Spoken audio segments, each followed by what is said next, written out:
De vuelta con Cerrando la Noche, esta interesante conversación con Franklin de Jesús.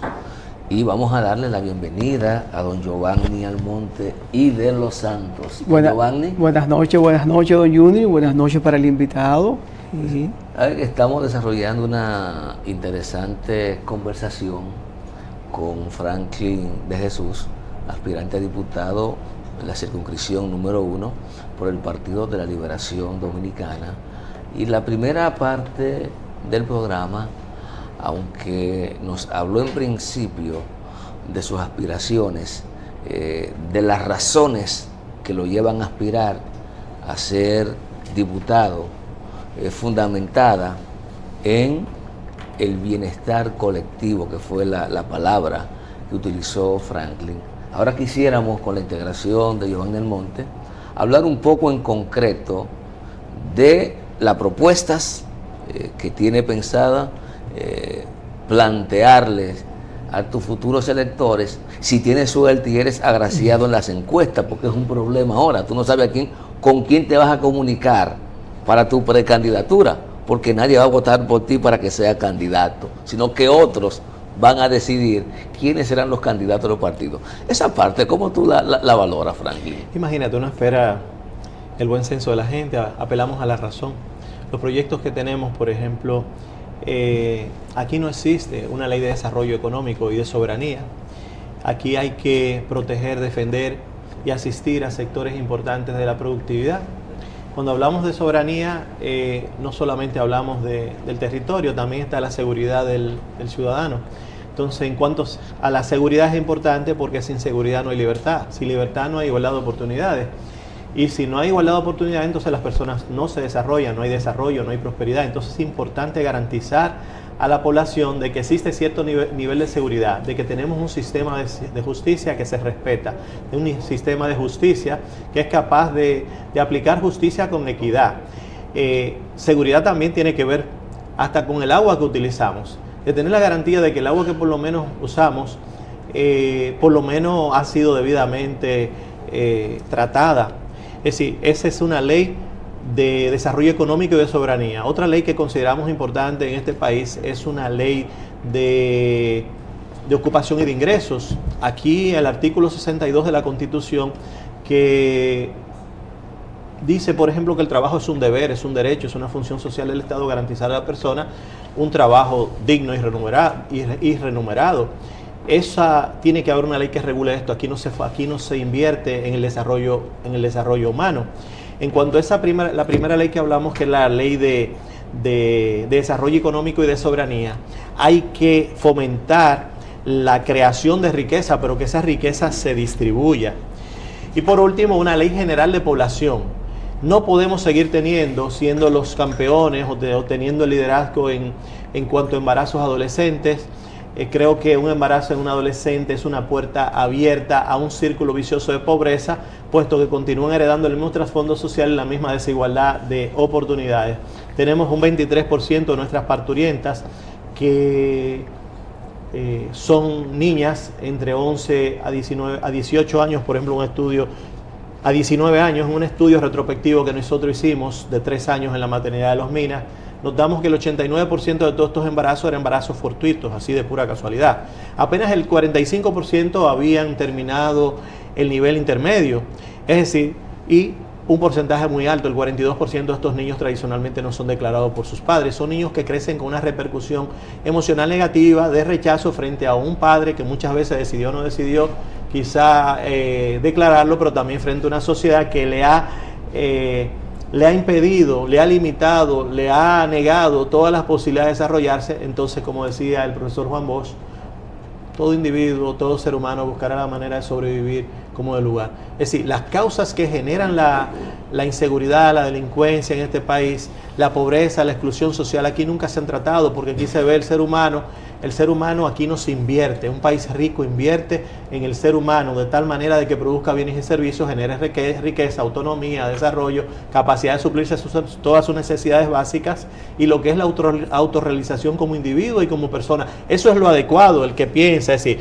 países educados hacen eso, países que quieren seguir siendo pobres, que la pobreza es una actitud, la demostró Angus Deaton con un trabajo en el 2015 fue premio Nobel, el equivalente al premio Nobel del 2015, que demostró que el hecho de ser rico o ser pobre es una actitud. El mismo, por ejemplo, en la India había una población que era muy pobre, Kerala una provincia, y Amartya Sen demostró que cuando tú inviertes en el ser humano, en lo que es la educación, en capacitarlo, en formarlo, en integrarlo en economía de mercado, en tener un buen sistema de salud, de acceso a agua potable, el individuo se desarrolla. Kerala llegó a ser, de una de las provincias más pobres de la India, llegó a ser una de las provincias más ricas, y lo demostró así. Entonces hay que cambiar, hay que plantear un cambio de cultura, un cambio de la forma de hacer política en nuestro país. El política de una forma diferente, respetando al ser humano, con decencia, reconociendo que son recursos, la mayor parte de los recursos que manejamos nosotros los políticos, son recursos que son de interés común y que nos afectan a todos, porque entonces ¿cómo vas a tener un sistema de transporte si cuando tú una línea de metro que se hizo, debieron haberse dos líneas? Frank, tú estás hablando de una revolución, tú quieres voltear el país boca abajo o boca arriba, tú quieres cambiarlo, creo que está pidiendo demasiado. Lo primero es que plantea 3 leyes ahí importantes, interesantes: ley de desarrollo económico y soberanía, ley de ocupación y de ingresos y ley general de población. Excelente. De aplicar todo eso, nos encaminaríamos a un país casi desarrollado, donde se aplicarían técnicas, donde llegaría todo eso que tú hablas, esa bonanza, a la población, al ser humano, al ciudadano, que es lo más importante. Pero sin embargo, vemos que el Congreso reposan miles de leyes, Franklin, miles. Pero hay un problema serio. Se aplican todas esas leyes, se obedecen todas esas leyes. Yo estoy de acuerdo con esas leyes que tú planteas. Ojalá llegues al Congreso y que esas leyes sean aprobadas, pero que sean puestas en ejecución, porque estamos cansados de ver leyes que no se ejecutan. Tenemos una ley ahí que habla de que los colegios no pueden aumentar cuando les da la gana las mensualidades y las tarifas que tienen. Sin embargo, eso se viola. Ayúdanos a entender cómo tú vas desde el Congreso a propiciar esos cambios, que la sociedad lo quiere, que tú la quieres, yo la quiero, pero no se logra. Bueno, realmente es mejor fracasar haciendo el intento que dejar de triunfar por temor al fracaso. Es decir, este tema lo hemos discutido en la Universidad de Rutgers en New Jersey, y lo hemos discutido en la Facultad de Humanidades en la Universidad de Neuchâtel. Y la conclusión a la que llegamos es que hay que iniciar. Hay que iniciar por algún camino, aunque mucha gente se oponga, porque frente a un cambio natural de las cosas, como decía Nicolás Maquiavelo, los que se han beneficiado del antiguo sistema con certeza que se van a oponer, pero somos más los que queremos lo mejor para este país, somos más, y se puede, juntos podemos construir una sociedad diferente. Es solamente que la gente que siente que se puede, se integren, por el bien de todos. Es bueno tener buenos sistemas, por ejemplo, un buen sistema de salud, de educación, pero ese sistema de salud que tienen países como, por ejemplo, el mismo Junior había dicho, que había hablado, no, pero esos sistemas son oficiales, es decir, son tipo social, es decir, el sistema de salud centroeuropeo es un sistema que es mucho más barato que el sistema, tan bueno como el sistema americano, pero es un sistema sociabilizado. Es decir, aquí venimos e incorporamos modelos que son aplicables en una sociedad donde la realidad social es totalmente diferente, el nivel de educación es diferente, todas esas AFP en ese lugar no son rentistas, ¿me entiendes? Entonces el Estado regula, tiene un control. Entonces cuando tú tienes un ser humano que produce bienes y servicios, genera riqueza, es el ser humano quien paga su salud a través del sistema de aseguración. El gobierno no tiene que invertir un centavo en eso, el gobierno lo que tiene simplemente que regular. Entonces, como existe un sistema integrado de salud, ¿qué ocurre? Es normal que todos estemos a las 7:20 de la mañana todos los días discutiendo todos los casos. En las tardes, a veces yo pienso que un paciente yo tengo la solución, pero no, discutimos con otro. Como pertenecía a un servicio de trasplante y cirugía digestiva en Ginebra, yo recuerdo que a las 7:20 de la mañana, en Berna, en el INSEL también, a las 7:30, ahí tenían que estar los radiólogos, todos, y entonces ahí tomábamos decisiones en conjunto, discutiendo, dialogando, analizando y buscando, estableciendo propuestas en base a lo mejor a cada paciente. En las tardes, 2 días por semana, bueno, hay un coloquio a las 4 de la tarde, martes y jueves, con los oncólogos, y entonces ellos decidían, ¿va a ser operado ese paciente? No, ese tumor es receptor hormonal positivo responde mejor a una terapia hormonal, o ese tumor es de tal, vamos a suponer, responde mejor a quimioterapia, o queda en manos del oncólogo o queda en manos de nosotros. Pero hay otros días que habían coloquios con el servicio de gastroenterología. Va a terminar ese tumor vía endoscópica, es decir, una sociedad integrada, pero para eso tú necesitas tener el mismo sistema educativo que ellos tienen. Es decir, ellos eligen el 15% de los mejores estudiantes, y eso deberíamos ser nosotros. Nosotros no podemos seguir teniendo como norte simplemente la universidad. A la universidad van los jóvenes más destacados. Entonces, ¿qué ocurre? Eso ofrece cierto nivel de seguridad. ¿Qué ocurre con el resto de la población? Van a hacer un bachillerato. En Francia hacen, por ejemplo, el Lycée General, donde van a hacer una formación en diseño, en pintura, en alta costura, en tecnología, en áreas diferentes que son necesarias en base a la necesidad del sector productivo. Y entonces, ¿qué pasa? ¿Qué hace el sector técnico? Produce bienes y servicios, genera riqueza, más del 90% de su población activa está trabajando, más del 60 al 65% de su productividad la exportan, y nosotros queremos seguir teniendo un 60% de la población que vive de la búsqueda. Entonces, ¿qué pasa? Importamos todo lo que necesitamos, y al contrario, no apoyamos sectores importantes de la productividad y continuamos importando cosas que producimos, que podemos producir aquí. Entonces, ¿qué ocurre? República Dominicana exporta aproximadamente 12.500 millones de dólares. ¿Y qué ocurre? Importamos 25.000. De esa manera no hay cómo llegar. Es decir, usted tiene que fomentar, usted tiene que defender sectores importantes de la productividad para que crean riqueza y que esa riqueza se distribuya. Es decir, hay leyes ahí, como usted lo ha dicho, esa ley del agua es importantísima, porque el agua, por ejemplo, crea empleos, el agua mantiene poblaciones, el agua, por ejemplo, aquí no sabemos ni siquiera cuál es la demanda. No conocemos exactamente todo el sistema hidráulico, todo el sistema de distribución, mira la energía como está. Es decir, los problemas, no existe un liderazgo. Y para tú tener un gobierno que funcione, tiene que tener un liderazgo institucional, instituciones que funcionen, funcionarios que le den respuestas rápidas a los problemas, y líderes que conozcan todo el sistema productivo y que sean capaces de encaminar un país en vía de un gran desarrollo. Eso es lo que se necesita. Franklin, sería equivocado de mi parte afirmar que posiblemente la República Dominicana, para generar bienestar, para generar progreso, no necesita una ley más. Basta con el cumplimiento de las leyes que tenemos, basta con el cumplimiento del bloque de derechos fundamentales que prevé nuestra Constitución. Basta con que nuestros políticos entiendan que tienen que gobernar no solo para los que financian la campaña, sino también y sobre todo para los que votan. Claro.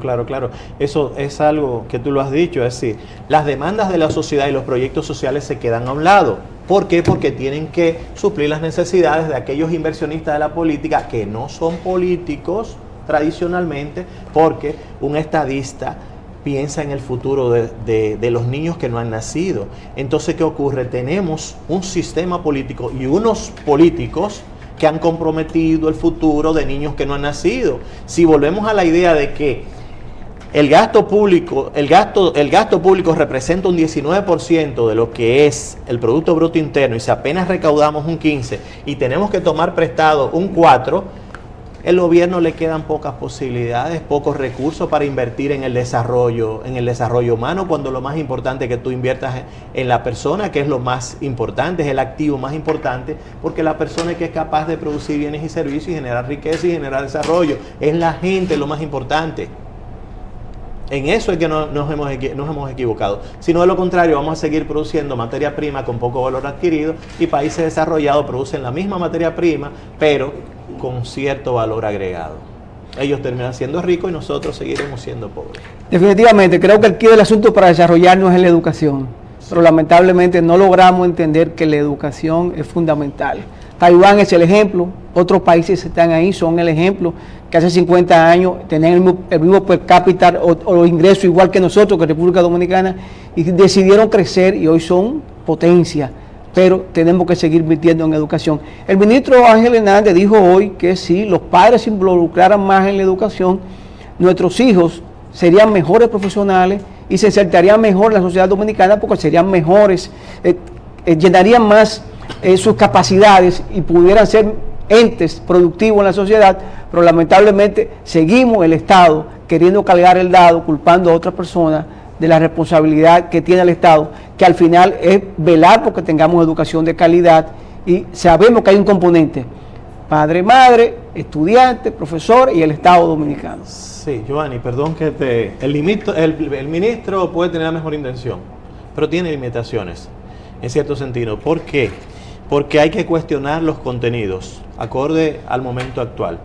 Hay que manejar ciertos temas, por ejemplo, la educación en el norte de Europa se basa en base a la asociación del aprendizaje, por ejemplo, a la emoción o al miedo. Todo lo que tú lo asocias al miedo, pero tienes que saber cómo funciona el cerebro. 3 cerebros, un cerebro emocional, un cerebro racional y un cerebro que es el cerebro rectilíneo. Es decir, esa es la teoría de los 3 cerebros, tienes que conocerla. Tienes que conocer los 3 sistemas de memoria, porque no es lo mismo la memoria episódica de recuerdos, de que me recuerdo, por ejemplo, el teléfono, por ejemplo, de Junior, o me recuerdo de su nombre. O lo mismo, esa es la memoria temprana. Está la memoria tardía, que tiene que ver con los recuerdos de los amigos de la infancia.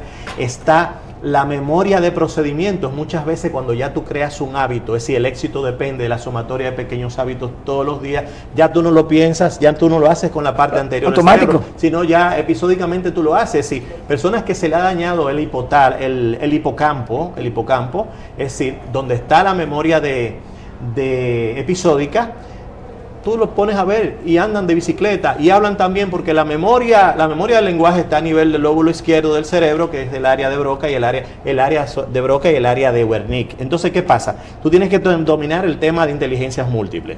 Tienes que dominar el tema, cuando hablo de inteligencias múltiples, es para tú guiar al niño hacia donde tú lo quieres guiar. Unos niños tienen un tipo de inteligencia, es decir, que el nivel de profesores que tú necesitas no tenemos que mejorarlo o traer otros. Por ejemplo, Estados Unidos, si tú quieres, por ejemplo, tener la mejor escuela de economía, sería muy costoso, porque tendrías que contratar los mejores economistas del mundo. Pero ¿qué pasa con la educación en Estados Unidos? El 30% de sus docentes son extranjeros. La gran arma que tiene Estados Unidos es que el 50% de todos los maestrados y todos los doctorados son extranjeros. Durante la Segunda Guerra Mundial, cuando Robert Goddard se fue a Estados Unidos, 500 científicos se fueron a Estados Unidos. Entonces Estados Unidos siempre ha sido un país que brinda facilidades. Entonces aquí hay que traer profesores, hay que cuestionarlo, y repito, lo que es el contenido. Hay que manejar el tema de inteligencias múltiples. Hay que, por ejemplo, guiar los estudiantes no solamente a la universidad, sino simplemente valorar la actitud de cada estudiante y guiarlo hacia el sector, a la necesidad del sector productivo. Van a ser técnicos en tal área, y tal área y tal área, es decir, hacer bachilleratos diferenciados. Estos van a la universidad y estos van al sector, lo que es sector técnico, lo que hace Alemania. Por eso Alemania es un país rico, pero Alemania tiene un pensamiento de que no cogen prestado. Tomar prestado es equivalente a tener fábricas de pobres. Eso es lo que estamos haciendo. Entonces necesitamos personas que sepan exactamente qué van a hacer. Es decir, tenemos un gobierno actual que tiene todo el deseo de hacer las cosas, pero no tiene las condiciones, no tiene el liderazgo. Entonces, para colmo, tienen un país que no hay liderazgo institucional. Unos funcionarios que tampoco, muchos de ellos, con excepciones, hay algunos buenos, pero tampoco funcionan.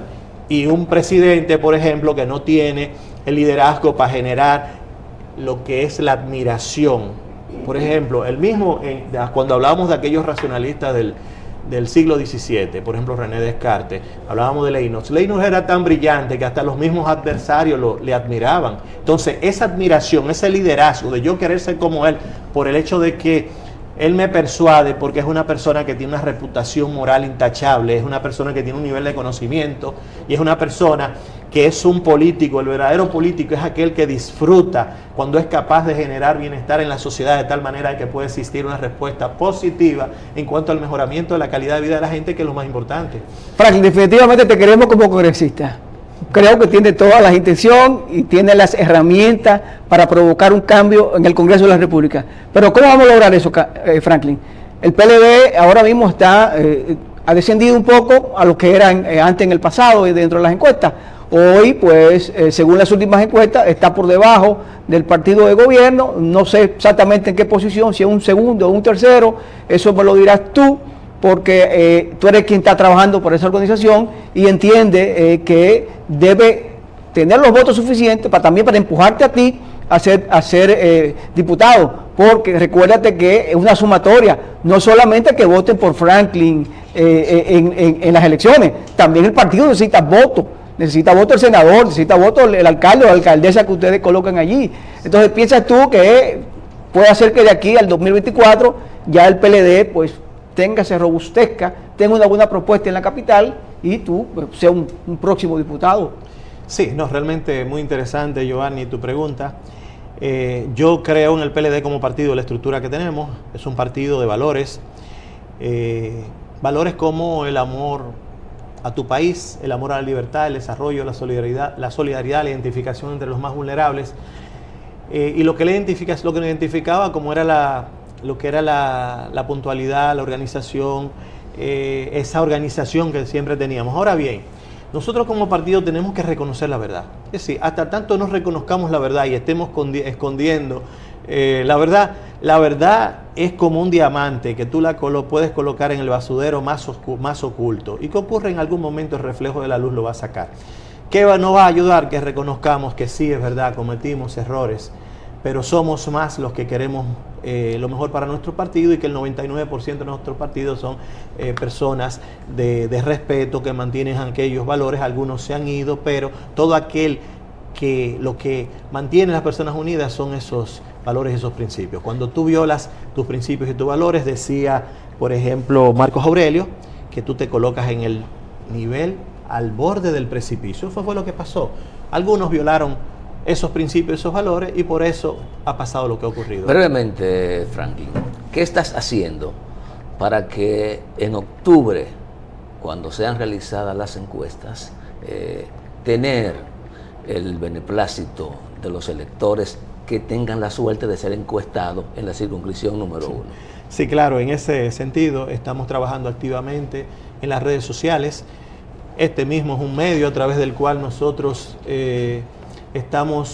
aprovechamos la maravillosa oportunidad que ustedes nos dan de expresar nuestras ideas, de que la gente vea cómo pensamos, cuál es nuestro interés. Yo vengo de una posición cómoda, pude haberme quedado quizás en Europa, me sentía muy cómodo. Por ejemplo, mi hermano es su jefe de un servicio en Canarias, mi hermana también vive en Europa, mi otra hermana, es decir, mis hermanos todos han sido personas que no necesitan de la política y que viven bastante bien. Entonces, ¿qué pasa? Nosotros hemos venido porque queremos lo mejor para nuestro país y nos interesamos en un partido. Vimos que muchos partidos eran plataformas políticas sin ideología que se habían convertido en plataformas cuyo único interés era mercantil. En sentido, vimos el PLD, y el PLD también, a mí, yo he sentido cierta afiliación desde que era muy joven, a pesar de que uno tiene roles en la vida. El rol durante la etapa universitaria era ser un buen estudiante en la universidad. Fui docente universitario durante 6 años. Después hay una fuerza sobrenatural, aquella que controla todo con su sabiduría y su inteligencia, que es la que decide dónde tú vas a estar. Es así. Franklin, nada, te deseamos suerte en este certamen electoral y que cuando vuelvas aquí sea ya como candidato oficial del PLD por esa disputación al cual tú estás luchando para alcanzar. Mil gracias, Giovanni. Con certeza que la mayor satisfacción es de que podamos aplicar aquellas ideas y aquellos proyectos que tenemos, porque son la base, es el primer paso para poder tener una mejor sociedad. Señores, conversamos con Franklin de Jesús, quien es precandidato a diputado del Partido de la Liberación Dominicana, circunscripción número 1. A ustedes gracias por la sintonía. Este equipo encabezado por Junior Espinosa y quien les habla, Giovanni Almonte, nos despedimos. Será pues hasta mañana.